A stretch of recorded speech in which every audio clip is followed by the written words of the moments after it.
क्या आपने सुना है एक दुल्हन जिसने अपनी शादी के सिर्फ 3 महीने बाद पति और जेठ को बेहोश कर दिया, गहने लूटे और प्रेमी के साथ फरार हो गई। लेकिन ये कहानी यही खत्म नहीं होती। सूरत में मौज मस्ती करते पकड़ी गई ये लुटेरी दुल्हन। आखिर क्या है इस सनसनीखेज मामले की पूरी सच्चाई?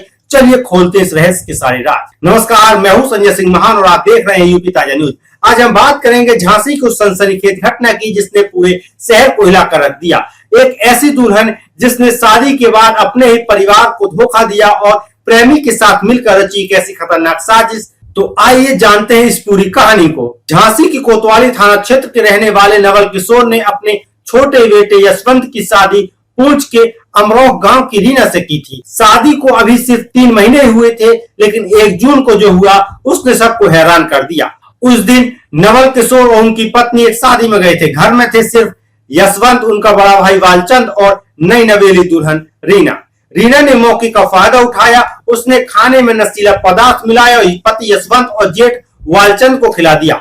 दोनों बेहोश हो गए और फिर रीना ने घर में रखे सोने के गहने और 50,000 रुपए कैश लूट लिया। लेकिन वो अकेली नहीं थी, उसके साथ था उसका प्रेमी रिंकू, जिसके साथ मिलकर उसने इस साजिश को अंजाम दिया। लूट के बाद रीना और रिंकू रातों रात फरार हो गए। लेकिन कहानी में अभी कई ट्विस्ट बाकी हैं। जब नवल किशोर घर लौटे तो उन्हें अपने बेटों की हालत देखकर सदमा लगा। उन्होंने तुरंत पुलिस को शिकायत दर्ज की, लेकिन मामला तब और उलझ गया जब रीना के मायके वालों ने ससुराल वालों पर रीना की हत्या का आरोप लगा दिया। मायके वालों का कहना था कि ससुराल वालों ने रीना को मार उसकी लाश को ठिकाने लगा दिया।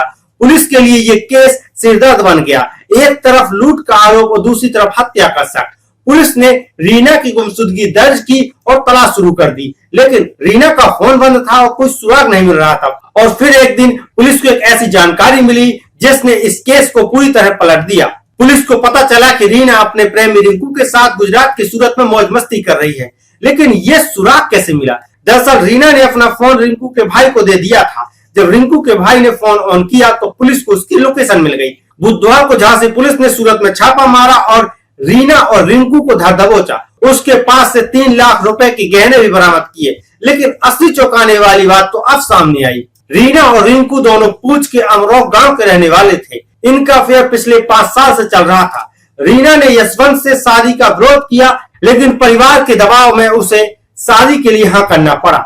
लेकिन शादी के बाद ही वो रिंकू से मिलती रही। दोनों ने मिलकर इस लूट की साजिश रची और मौका मिलते ही इसे अंजाम दे दिया। जब रीना के सास ससुर शादी में गए थे, उसने अपने प्रेमी रिंकू को बुलाया और पूरी वारदात को अंजाम दिया। झांसी की एसपी सिटी ज्ञानंद सिंह ने बताया कि इस केस में मायके और ससुराल वालों के अलग अलग आरोपों की जांच मुश्किल बन गई थी, लेकिन पुलिस की मेहनत रंग लाई और रीना रिंकू को सूरत से गिरफ्तार कर लिया गया। उनके पास से लूटे गए गहने भी बरामद हो चुके हैं। तो दोस्तों, यह थी झांसी की लुटेरी दुल्हन की कहानी जिसने प्यार के नाम पर धोखे और लूट की साजिश रची। इस कहानी से हमें यही सीख मिलती है कि विश्वास और धोखा एक सिक्के के 2 पहलू हैं।